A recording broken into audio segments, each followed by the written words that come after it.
Hello guys, welcome back to the channel. How are we doing? I hope you guys are doing well.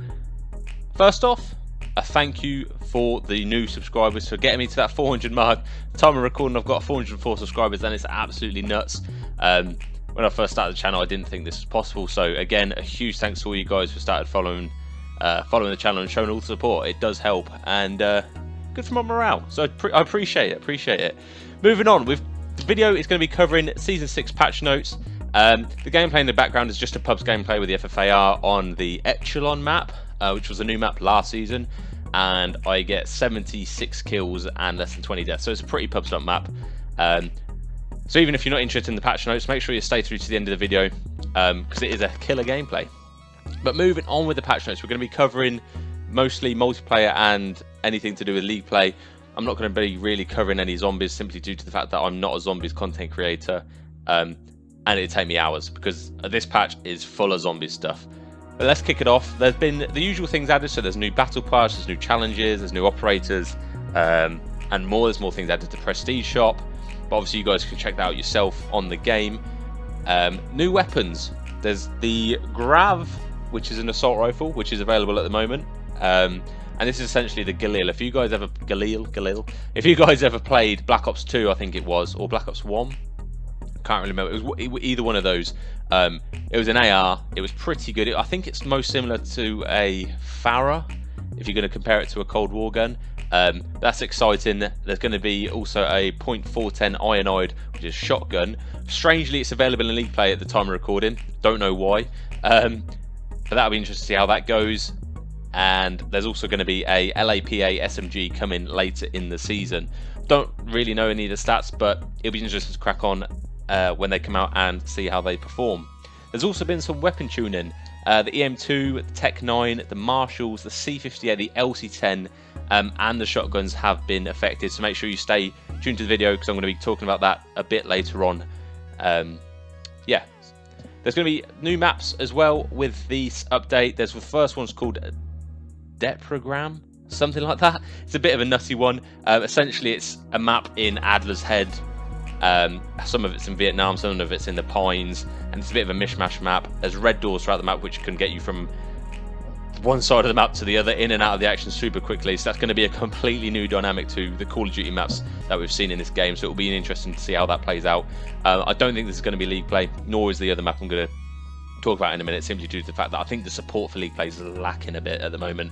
There's not really been much else on it, and as the competitive season's finished, I don't see them touching it going forward, which is a shame, but who knows, we can dream. So that's going to be that first map. Then there's going to be America, which is essentially, if you guys played the campaign, early on in the campaign there was sort of a Russian mock-up of what an American street would look like, with like dummies everywhere. There was a burger town, and essentially it's going to be that. So it's similar themes to Nuketown, where it's going to be like a staged village, whatnot, but that's a 6v6 map. So I'm interested to see how that plays out. There's also going to be a new 3v3 and 2v2 map, but I don't really play 3v3 or 2v2, so I'm not too fussed about that, to be honest. I'm not bummed about how that's going to be. Yeah, any of those suit your fancy? Let me know what you think. Right, let's get down to the weapon balancing. There's an EM2 Nerf, which was the assault rifle that came out last season. The damage has been reduced from 48 to 42. The recoil has been increased. And there's been a bit of a rework with the Task Force barrel, so it's going to be less powerful overall. But the Task Force barrel essentially there's more recoil, but the fire rate's quicker. So Task Force is going to be a bit of a, you're going to have to try out to see how it feels. But overall, the EM2 has been nerfed with a damage and recoil, so that's good. The C58's had a little bit of a buff, simply due to the fact that, well, it's only due to the fact that the Stanag 60 round magazine has had a completely huge recoil reduction, 12% horizontal and 8% vertical. I don't think many people use this in League Play, so it's not going to really affect much, but that's nice to see. Bit of attention to the C58, I think it needed it, especially with that magazine, because it did bounce around quite a lot. Moving on to the TEC-9, again, this gun's not in League Play, so it won't affect it, but this has had a complete nerf. The movement's been nerfed. So for example, they've increased the ADS time, they've increased the sprint to fire time, and they've also increased the weapon swap time. So it's going to have, it's basically small incremental changes that affect the gun negatively, which hopefully should make it more balanced. They've also changed the burst attachment, I don't think that the burst attachment was really the issue in multiplayer. It was really not the issue in multiplayer. I think it's more the auto, but they have nerfed the burst attachment, and it now has a 33% off effective range penalty. So it's no longer going to map you cross map with the burst attachments on. Moving on to the KSP. Now this is available in League Play and it has been nerfed slightly. They've reduced the headshot multiplier from 1.4 to 1.33, I believe. So headshots aren't going to be as critical, and you probably aren't going to die in one burst as often as you probably did before this patch. There's also been a bit of a buff to the task force barrel, but again, as the task force barrel is not in League Play, it's not going to affect League Play. However, you might see this used more in multiplayer, especially with this announcement. But I don't think it's going to be a huge thing. It's only a minor buff, so it's not too much of a problem. Next up, we've got the LC10.